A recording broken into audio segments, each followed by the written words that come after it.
I've been working with R3 Medical Training since about 2019, so quite a few years. And what I've started with them, we basically brought in adipose-derived cell therapy to teach to the other providers and of course to provide it to the patients as well. I've been doing adipose for a number of years and it really is kind of my subspecialty and I love it. I believe that it does have the greatest regenerative potential as far as something that we can get from the patient's own body. So for patients that are concerned that really just want to use their own tissue for healing, adipose is probably one of the best things that we can do. And we can do a lot with it. We can treat a lot of joints, we can treat a lot of soft tissues with it. And it's of course very abundant in most people. Most of us have a little bit of extra fat on our bodies that we wouldn't mind getting rid of. So we've been teaching that to a lot of providers and we've been, of course, providing that for patients as well.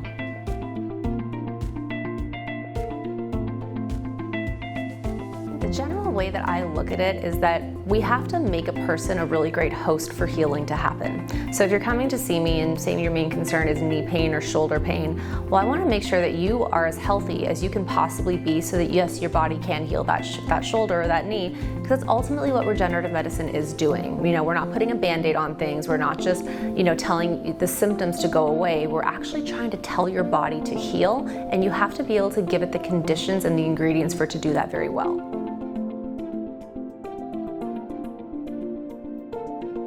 Definitely great results with both. And I think the key thing here is being able to let the patient know these are the things that you're a candidate for and really allowing them to understand what the nuances might be and the differences, right?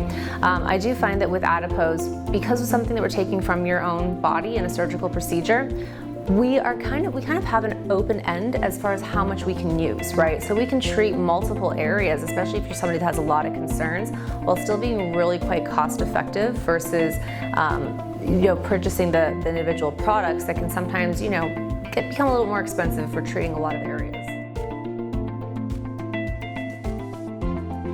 So you can come in here and you can make your knees feel better, your hips feel better, and we can also add some volume to the face.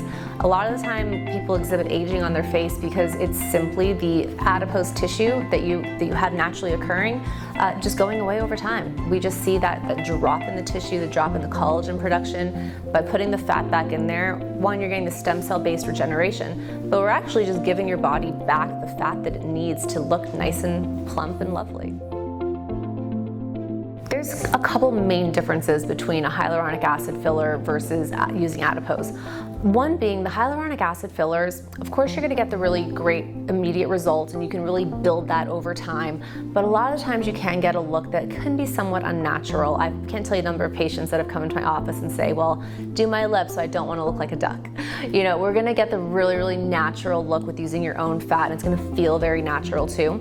But one thing that the hyaluronic acid filler does not give you that the fat does is the actual stem cell based regeneration. So because we're actually freeing up the stem cells that are in your fat, over time, in addition to you looking better right away, you actually get younger skin overall with more collagen, more elastin, less wrinkles over time.